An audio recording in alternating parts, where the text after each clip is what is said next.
7 days after setting out from Neisner, the intrepid group of Nedbank Gravel Burn originals rise at Guanishi Camp to prepare for the final stage. A roller coaster of emotions swirls around the lush farm field.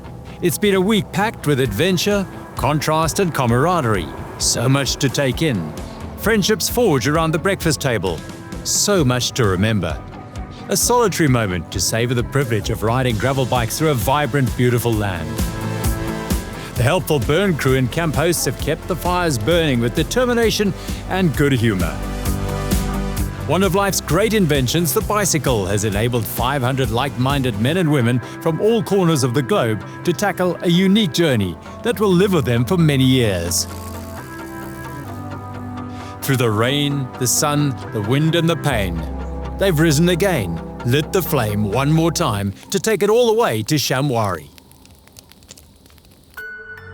Before focusing on Stage 7, a quick reflection on a dramatic Day 6. The riders awoke at Merino Camp before dawn to ferociously strong winds and rain, conditions that were deemed dangerous and necessitated a brief initial evacuation to a safe zone in the burn camp. This is beautiful! The Queen stage of 144 kilometers did start, but under neutralization till the first Putztal at 50 kilometers. After the Taka Buerta climb at 35 kilometers, the fickle conditions and gusting winds picked up again. Unfortunately, Swiss XCO star André Frischnecht, who had finished second on Stage 1, crashed in the extreme crosswinds and had to be taken to hospital with concussion and a shoulder injury. In the wake of that incident and the continued high winds, a number of the top professionals put in a request to the race commissaire at the first Putztal, and it was decided to neutralize the entire stage. When racing in the remote South African wilderness, conditions can and often are unpredictable, and this type of adventurous event is at the mercy of the weather. Riders woke up to gale force winds, and in fact we had to evacuate the riders to an area of safety. Eventually when the rain came, the wind died down and we were able to start an hour delayed, and we chose to neutralize the first stage of the race up until the first water point. At that point, the winds were still blowing, and there was a discussion between the race officials, the commissaire, and in fact the leading riders that agreed it would not be safe to actually race with a tailwind into probably the most treacherous and tricky rocky descents in the entire course. So the stage was neutralized and riders effectively rode within themselves and didn't race in the descents into the Guanishi burn camp. We feel vindicated that we in fact did make the right decision, and we can look forward to a final day of racing tomorrow. Once the decision was made, the riders continued on the route to the finish at the next burn camp, covering close on 95 kilometers through the remaining section of the Karoo and Bushveld and on to the Guanishi camp, arriving tired but relieved to complete the stage that, even without racing, lived up to its billing as the Queen stage. It had the complete package of rugged, dramatic landscapes, rough terrain and 4 seasons in one day. It's never easy to neutralize a stage, but in this instance, it was certainly the right decision. The men's GC is so tight, 33 seconds is all that separates Matt Beers and Simon Pellaud, and things could change below them, just 5 minutes separating Hugo Dreschu in third from Travis Stedman in sixth. It's going to be a thrilling race to Shamwari. Ashley Montpassio appears poised to write her name into gravel racing folklore with a 4-minute and 20-second lead over Melissa Rollins. Hayley Preen is breathing down the American's neck, and she's motivated to become the first South African woman to win a stage. We have reached the final chapter of the inaugural Nedbank Gravel Burn as the route completes the transition from the forests of Neisner through the arid interior of the Karoo to the big game territory of Shamwari Private Game Reserve. 111 kilometers is no procession, especially with 6 days and 684 kilometers in the legs. Fisher's Bluff is the early challenge. Thereafter, the jagged, sawtooth profile will ensure that every rider's bespoke finisher's medal is hard-earned and richly deserved as they arrive at Shamwari Private Game Reserve as true heroes of the first Nedbank Gravel Burn. Guanishi Burn Camp in the heart of the dairy farming region of the Fish River Valley was the departure point for Stage 7 of the Nedbank Gravel Burn. With the general classification in both the men's and women's races still wide open, there was an air of tension and excitement on the start line. Yeah, it's the final day, so I'm trying to get onto the podium. I'm only 30 seconds off the podium, and I think it should be an exciting stage. it's been a great adventure. It's been wild. Now we're going to be going into a game reserve, so hopefully we see some game as well. So yeah, really looking forward to today. Hi, I'm Charlie, sitting third on GC with Lucas Baum. He always go full gas on the stage. He will for sure. He did a nice strategy. So yeah, can't wait to see this. No, motivation is high for sure, but I'm also like conscious of what's possible to do and what can happen, and I know that I'm here undernumbered also. I'm alone, but have a full crew, full country behind him, so it's gonna be a tough one for me. But still we are here, we've been fighting all week long, so we have to go until the last meter. But yeah, it's going to be a proper race regardless. 33 seconds is all it is between us, and yeah, I guess today, whether it's myself or Simone, it was a good battle. I mean, I'm going to play a conservative game. Unfortunately, I have kind of been riding with some stuff happening up here, the head cold, allergies. So today is about kind of playing it safe, conservatively, obviously following, and yeah, doing my best to be up there for the final. So I'm just hoping for a smooth ride, that luck's on my side, and yeah, I'd really love to bring this jersey home for South Africa.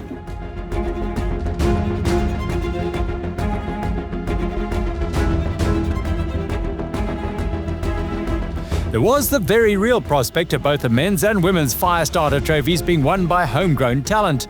But 111 kilometres over unrelenting rough Eastern Cape bush terrain carries all manner of potential dangers that could scupper the hopes of any rider, leader or not. The stakes were high.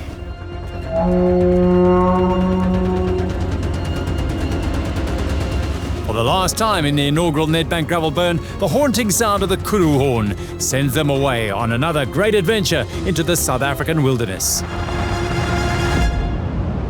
The men's elite peloton left the Guanishi Burn camp at a pace that suggested that they, like the cattle heading for the dairy, were keen to deliver on this final day.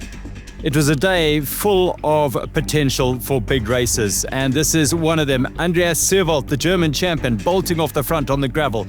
Two more Germans then jumped to the front, Georg Egger and Lucas Baum of Oberliet Speed Company.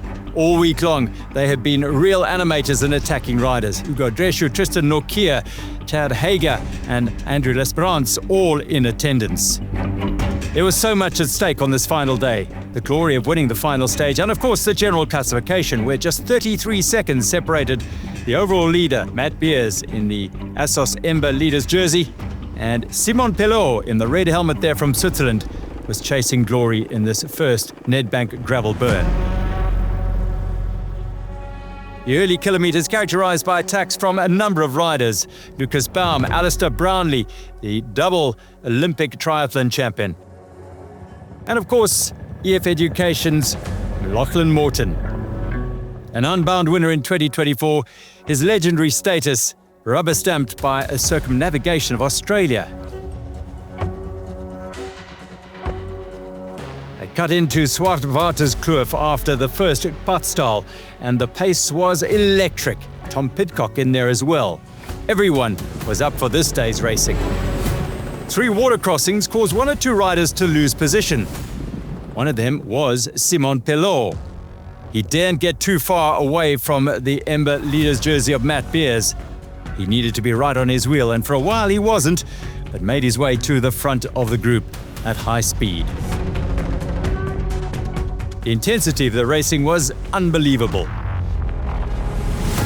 Lucas Postelberger, always an animator this week, was once again at the forefront.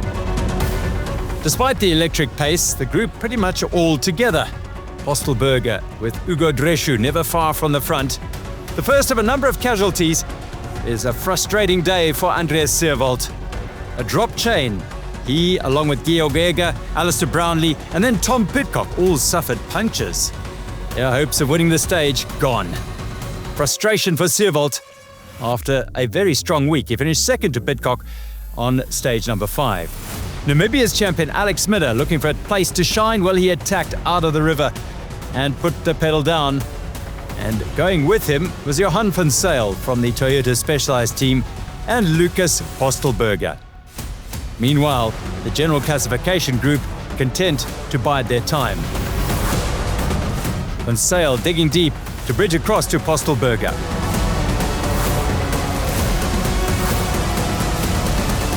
The Austrian champion super strong all week and got in the break with Alex Miller. Sadly, the Namibian couldn't hold the pace and it was just 2 and then 1 on the front as Postelberger got away as they left Alisdale.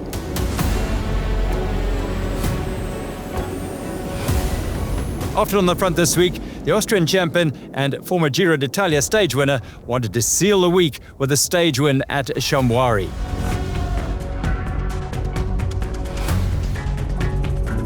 As they turned off the main road, it was the hunting pack led by the man in form and in the leader's jersey, Matt Beers.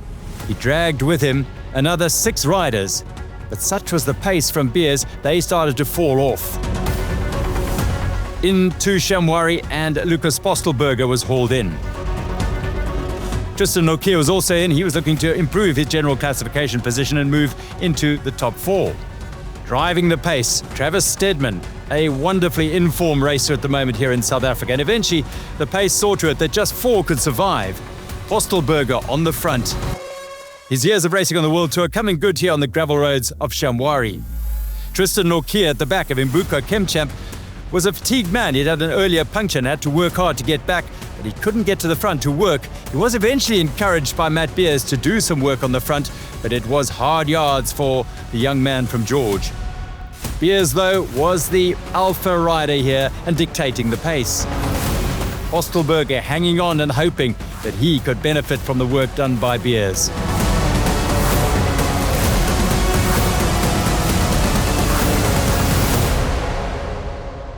Back into the Shamwari private game reserve. It was just 10 kilometers to go, and one of these 4 would win the stage.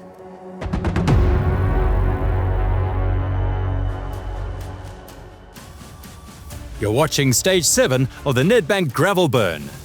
Kilometers whipping by and drama in the top 4, the Nedbank Gravel Burn's final stage, as Lucas Postelberger, the Austrian, drops down with a drop chain, leaving 3 and then 2 as Tristan Nokia blows within sight of the finish line.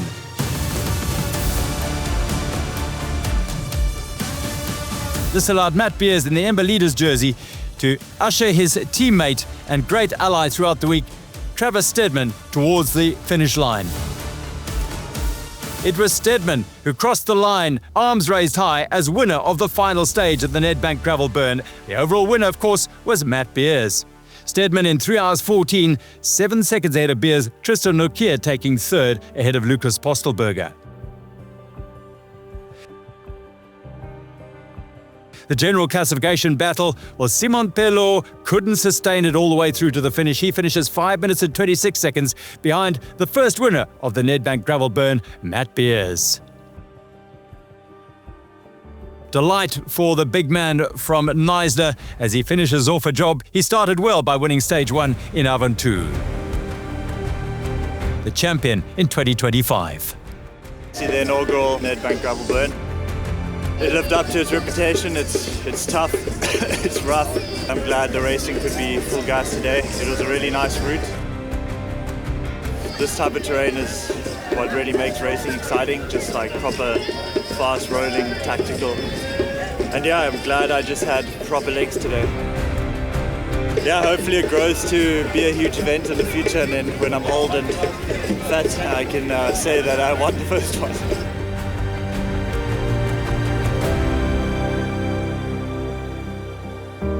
After 6 hard days of racing through the Eastern Cape and Western Cape, the elite women rolled away from the beautiful dairy farm and headed out for their final salvo. Neutral on the N10 it was, a chance to warm up the legs.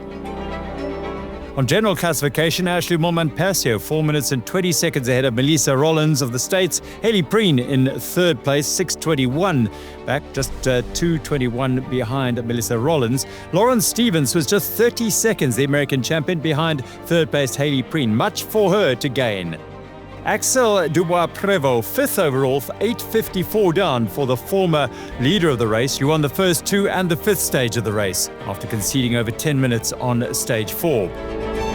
Through the Swartwaterskloof, a couple of river crossings, all the riders showing wonderful skill to get through, no problem at all.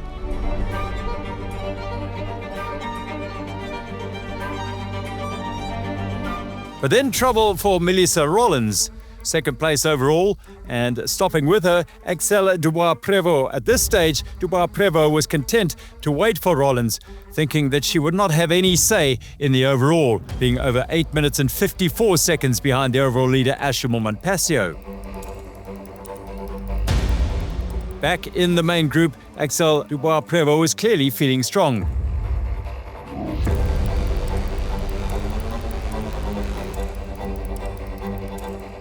No luck for Canadian Hayley Smith.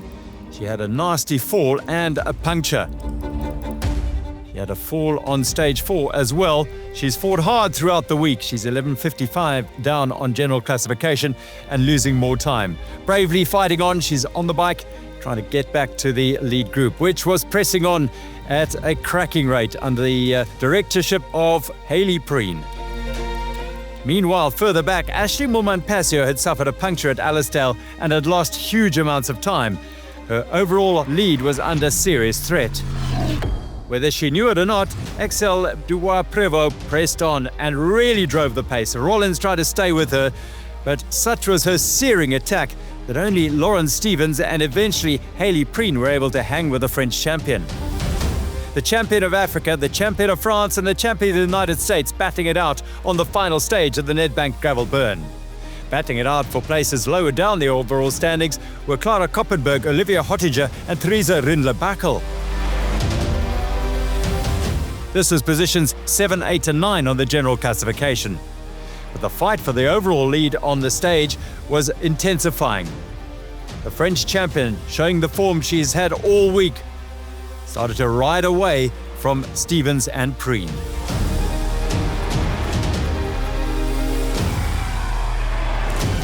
These two were fighting for third place on general classification. Stevens wanted to gain back 31 seconds, which would earn her a place on the podium. Preen desperate to hang on to that position, as on the road, the highest placed South African, because Montman-Passio was in distress further back. The long straight road out of Allisdale saw Axelle Dubau-Prevot, the mountain bike marathon and gravel champion of France, extend her advantage. She entered the Proctor's Gates into Chamois Private Game Reserve with a healthy lead. With every pedal stroke, she was increasing that not only on the chasers Stevens and Preen, but also significantly on Ashley Montman-Passio. She was unaware that the Amber Leaders jersey was losing copious amounts of time out on the road. Axelle Dubau-Prevot needed to make up 8 minutes and 55 seconds, a tall order at the start of the day, but with the leader in trouble, it was becoming a reality as she closed in on the finish. Soloing, time trialing all the way to the finish, she was well clear of the fight for third place on general classification. Preen doing all she could to stave off the strong riding Lauren Stevens. The pair engaged in a little chat as they went through Chamois Private Game Reserve, perhaps debating who should be doing the work on the front. The African champion on the front again, and Stevens continued to talk. Stevens won stage 3 into Blaarwater Camp in a sprint finish up the hill. Preen has yet to win a stage. But certainly a consolation would be third place on general classification. Riding into the stiff breeze through the main gates of Chamois Private Game Reserve, just 5 kilometers from the finish, it was all there for Axelle Dubau-Prevot. The stage win was certainly there for the taking. Was it to be the overall as well? Clara Koppenberg had also joined the chase for the fight for second place on the stage. Preen, as well as Stevens and Koppenberg. but they were a long way behind the Frenchwoman, who was on the final piece of champagne gravel on her way to glory at the finish. Preen, Stevens and Kloppenberg. One of them would take second on the stage. One of them would be third on general classification.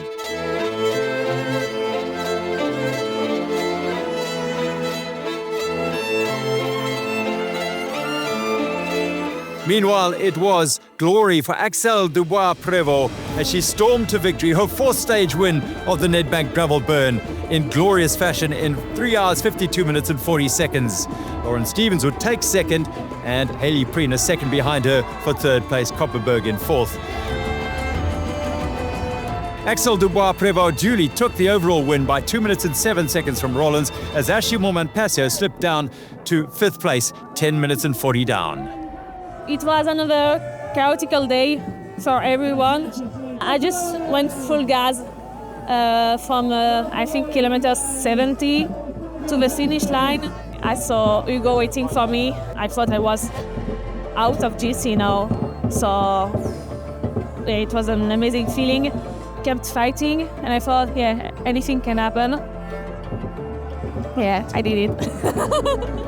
Celebrations for all, but particularly for the overall winner, Axelle Dubau-Prevot. A tough day for the former leader, Ashley Moorman-Passio.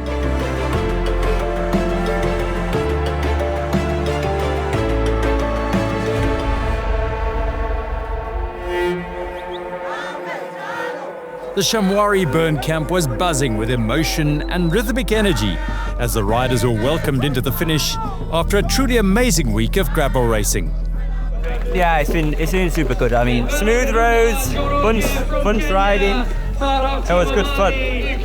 Stopped, looked at some giraffes and zebra. Yeah, it's been good fun. I've enjoyed it. I'm glad I came.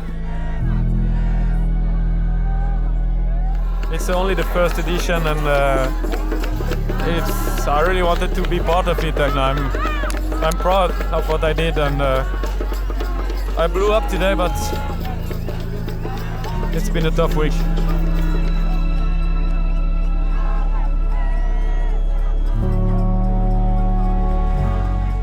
It was so fun to do a stage race on gravel. Like, I think so many of these ladies haven't done that before, or a stage race in general, and so it was just really neat to have that experience.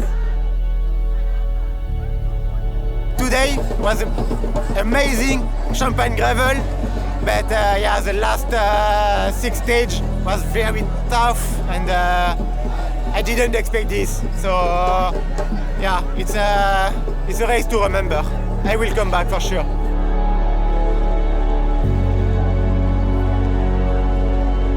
When we left for South Africa, we said we have to go for the experience and for everything around the race.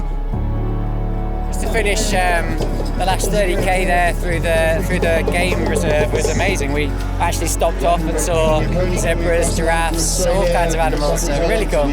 Just what a week! It's been brilliant.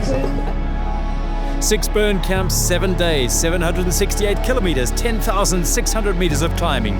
Rain, hail, sunshine, tail and headwinds, and an artistic, authentic prize presentation. The first Nedbank Gravel Burn really did have it all.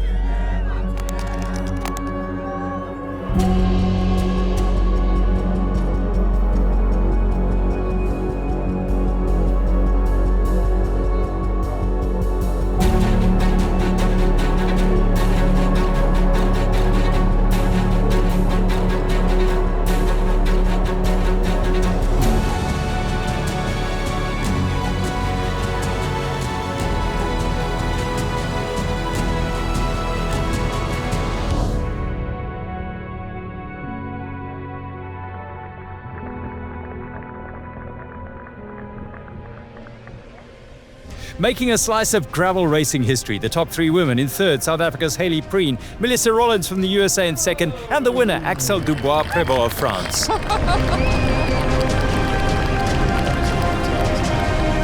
The top 3 in the men's race, Hugo Drechou of France, Simon Pellaud of Switzerland, and taking the title, South Africa's Matt Beers, takes home the unique handmade Fire Starters trophy.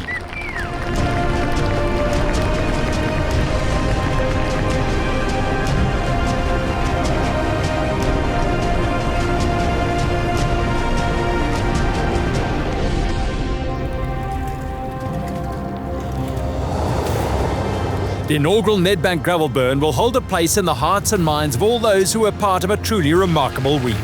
Racers and riders from multiple disciplines and countless countries produced fierce competition, showed great resilience, and dealt with pain and setbacks. Through it all, they celebrated as one, as the original Nedbank Gravel Burn community.